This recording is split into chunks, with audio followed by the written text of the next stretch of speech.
ತಮಿಳುನಾಡಿನಲ್ಲಿ ಇನ್ನು ಮುಂದೆ ಸ್ಟಾರ್ ಪವರ್ ಯುಗಾರಂಭ. ಮುಖ್ಯಮಂತ್ರಿ ಗದ್ದುಗೆ ಏರೋದಕ್ಕೆ ದಳಪತಿ ವಿಜಯ್ ರೆಡಿ ಆಗಿದ್ದಾರೆ. ತ್ರಿಷಾರನ್ನ ಪಟ್ಟದರಸಿಯನ್ನಾಗಿ ಕೂರಿಸೋದಕ್ಕೆ ದಳಪತಿ ಕಸರತ್ತೇನಾದರೂ ಮಾಡ್ತಾ ಇದ್ದಾರಾ? ಗೆಳತಿ ತ್ರಿಷಾಗೆ ಡಿಸಿಎಂ ಪಟ್ಟ ಕಟ್ಟೋದಕ್ಕೆ ಅಧ್ಯಕ್ಷ ವಿಜಯ್ ಪ್ಲಾನ್ ಏನಾದರೂ ಮಾಡ್ತಾ ಇದ್ದಾರಾ? ತ್ರಿಷಾರನ್ನ ಪಟ್ಟದರಸಿಯನ್ನಾಗಿ ಕೂರಿಸೋದಕ್ಕೆ ದಳಪತಿ ಕಸರತ್ತು ನಡೆಸ್ತಾ ಇದ್ದಾರೆ. ಗೆಳತಿ ತ್ರಿಷಾಗೆ ಡಿಸಿಎಂ ಪಟ್ಟ ಕಟ್ಟೋದಕ್ಕೆ ಅಧ್ಯಕ್ಷ ವಿಜಯ್ ತಯಾರಿಯನ್ನ ನಡೆಸ್ತಾ ಇದ್ದಾರೆ ಅನ್ನುವಂತಹ ಮಾತುಗಳು ಸಿಕ್ಕಾಪಟ್ಟೆ ಕೇಳಿ ಬರ್ತಾ ಇದೆ. ಇನ್ನು ಮುಂದೆ ತಮಿಳುನಾಡಿನಲ್ಲಿ ಮತ್ತೆ ರಿಪೀಟ್ ಆಗುತ್ತಾ ಎಂಜಿಆರ್ ಮತ್ತು ಜಯಲಲಿತಾ ಆಡಳಿತ? ಹೀಗಂತ ಸೋಷಿಯಲ್ ಮೀಡಿಯಾದಲ್ಲಿ ನಡೀತಾ ಇದೆ ಭರಪೂರ ಚರ್ಚೆ.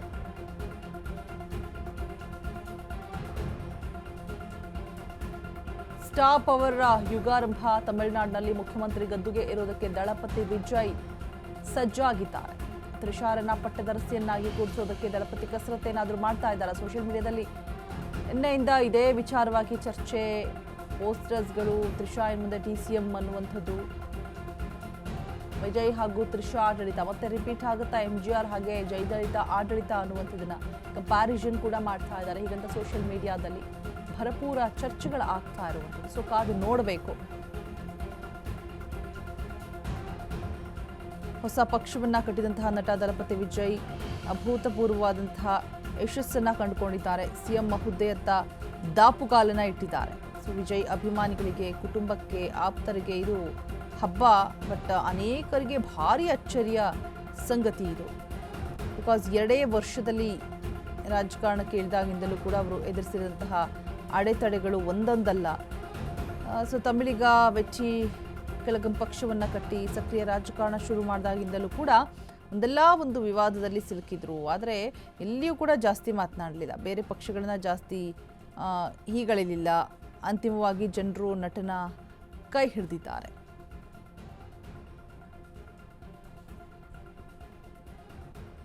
ಟಿವಿಕೆ ಪಕ್ಷ ಅಂತೂ ಬಹುಮತದಲ್ಲಿ ತಮಿಳುನಾಡಿನ ಸರ್ಕಾರ ರಚನೆ ಮಾಡೋದು ಬಹುತೇಕ ಫಿಕ್ಸ್ ಅನ್ನೋದಾಗಿದೆ. ಸೊ ಈಗ ಆಲ್ರೆಡಿ 140ಕ್ಕೂ ಅಧಿಕ ಕ್ಷೇತ್ರಗಳಲ್ಲಿ ಮುನ್ನಡೆಯನ್ನು ಸಾಧಿಸಿರುವಂಥದ್ದು. ಸೊ ತಮಿಳುನಾಡಿನ ಒಟ್ಟು 234 ಕ್ಷೇತ್ರಗಳಲ್ಲಿಯೂ ಕೂಡ ಟಿವಿಕೆ ಪಕ್ಷದ ಅಭ್ಯರ್ಥಿಗಳು ಕಣಕ್ಕಿಳಿದಿದ್ರು. ಸೊ ಅಲ್ಲಿನ 2 ಪ್ರಮುಖ ಪಕ್ಷಗಳಾದಂತಹ ದ್ರಾವಿಡ ಮುನ್ನೇತ್ರ ಕಳಗಂ ಮತ್ತು ಅಖಿಲ ಭಾರತ ಅಣ್ಣಾ ದ್ರಾವಿಡ ಮುನ್ನೇತ್ರ ಎಲ್ಲ ನೇರವಾಗಿ ಪೈಪೋಟಿ ನೀಡಿದರು. ಸೊ ಈ ಮೂಲಕ ಇಲ್ಲಿನ ದ್ರಾವಿಡ ಪಕ್ಷಗಳ ಅಧಿಪತ್ಯಕ್ಕೆ ಟಿವಿಕೆ ಮೂಲಕ ವಿಜಯ್ ಬ್ರೇಕ್ ಹಾಕಿದ್ರು. ಸಿನಿಮಾದಲ್ಲಷ್ಟೇ ಅಲ್ಲದೆ ರಾಜಕೀಯದಲ್ಲೂ ಕೂಡ ಜೋಡಿಗೆ ಸಕ್ಸಸ್. ತಮಿಳುನಾಡಿನ ರಾಜಕೀಯ ಇತಿಹಾಸದಲ್ಲಿ ಅಚ್ಚಳಿಯದ ಜೋಡಿ. ಇವರಿಬ್ಬರು ಸಿನಿಮಾ ರಂಗದಲ್ಲಿ ಹೆಸರು ಮಾಡಿದವರೇ ಆಗಿದ್ರು ಕೂಡ ಸಿನಿಮಾಗೂ ಜೈ, ರಾಜಕೀಯಕ್ಕೂ ಸೈ ಎಂದಿದ್ದಂತಹ ಇಬ್ಬರು ಲೀಡರ್ಸ್ ಈಗ ತಮಿಳಿನಲ್ಲಿ ಕಮಾಲ್ ಮಾಡುತ್ತಾ ವಿಜಯ್ ತ್ರಿಷಾ ಜೋಡಿ. ಇತಿಹಾಸ ಮರುಕಳಿಸುವ ಸಾಲಿಗೆ ಸೇರುತ್ತಾ? ನೆಚ್ಚಿನ ನಟರು ರಾಜಕೀಯಕ್ಕೆ ಬಂದರೆ ಕೈ ಬಿಡಲ್ಲ ತಮಿಳು ಜನರು. ಅದಕ್ಕೆ ಸಾಕ್ಷಿ ಅಂದ್ರೆ ಎಂಜಿಆರ್ ಹಾಗೆ ಜಯಲಲಿತಾ. ಸೊ ಇದೀಗ ಅದೇ ಹಾದಿಯಲ್ಲಿ ನಟಿ ತ್ರಿಷಾ ಹಾಗೆ ವಿಜಯ್ ಹೆಜ್ಜೆನಾ ಅನ್ನುವಂತಹ ಪ್ರಶ್ನೆ. ಎಂಜಿಆರ್ ಆಡಳಿತದಲ್ಲಿ ಭಾರಿ ಚಾಪನ್ನ ಮೂಡಿಸಿದಂತಹ ಜಯಲಲಿತಾ ಸಿನಿಮಾದಲ್ಲಷ್ಟೇ ಅಲ್ಲದೆ ರಾಜಕೀಯದಲ್ಲೂ ಕೂಡ ಜೋಡಿಗೆ ಸಕ್ಸಸ್ ಸಿಕ್ಕಿತು. ಸೊ ತಮಿಳುನಾಡಿನ ರಾಜಕೀಯ ಇತಿಹಾಸದಲ್ಲಿ ಅಚ್ಚಳಿಯದ ಜೋಡಿಯಾಗಿ ಉಳಿದುಕೊಳ್ಳು.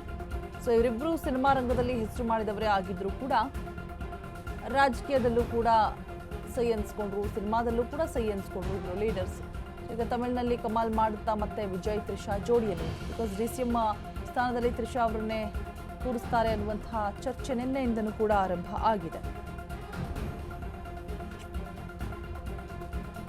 ಸಿನಿಮಾ ಕ್ಷೇತ್ರದಲ್ಲಿ ಮಿಂಚಿದವರು ರಾಜಕೀಯಕ್ಕೂ ಕೂಡ ಕಾಲಿಟ್ಟು ಯಶಸ್ವಿಯಾಗೋದು ಹೊಸದೇನಲ್ಲ. ಆದರೆ ಇಷ್ಟು 2 ವರ್ಷದ ಅವಧಿಯಲ್ಲಿ ಈಗ ಸರದಿ ದಳಪತಿ ವಿಜಯ್ ಅವರದು.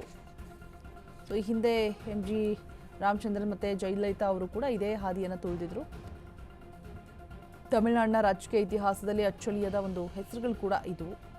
ಸೊ ಇವರಿಬ್ಬರು ಕೂಡ ಮೊದಲು ಸಿನಿಮಾ ರಂಗದಲ್ಲಿ ಹೆಸರು ಮಾಡಿದವರೇ ಆಗಿದ್ದು ಕೂಡ ಇದೀಗ ಇತಿಹಾಸ ಮರುಕಳಿಸ್ತಾ ಇದೆ. ನಟ ವಿಜಯ್ ಆ ಸಾಲಿಗೆ ಸೇರ್ತಾ ಇದ್ದಾರೆ. ಸೊ ತಾವು ಮೆಚ್ಚಿದಂತಹ ನಟರು ರಾಜಕೀಯ ಕೇಳಿದ್ರು ಕೂಡ ಅವರ ಕೈ ಬಿಡೋದಿಲ್ಲ ತಮಿಳುನಾಡಿನ ಜನರು ಅನ್ನೋದಕ್ಕೆ ಇದು ಸಾಕ್ಷಿ. ಎಂಜಿಆರ್, ಜಯಲಲಿತಾ ಮತ್ತು ಈಗ ದಳಪತಿ ವಿಜಯ್ ಮತ್ತು ತ್ರಿಷಾ.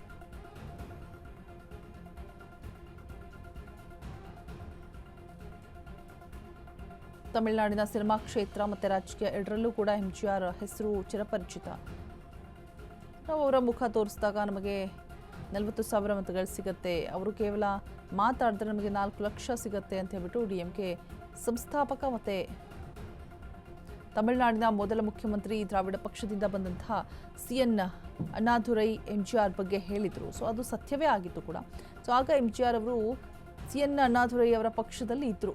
ಸೊ ಈಗ ಅದೇ ಇತಿಹಾಸ ಮತ್ತೆ ಮರುಕಳಿಸುತ್ತಾ ಅನ್ನುವಂಥದ್ದು ಸಾಕಷ್ಟು ಚರ್ಚೆ ಆಗ್ತಾ ಇದೆ. ನೆನೆಯಿಂದ ಕೂಡ ಸೋಷಿಯಲ್ ಮೀಡಿಯಾದಲ್ಲಿ ಅಚ್ಚಳಿಯದ ಜೋಡಿಯಾಗಿ ಉಳಿತಾರಾ ಅಂತ ಹೇಳಿಬಿಟ್ಟು.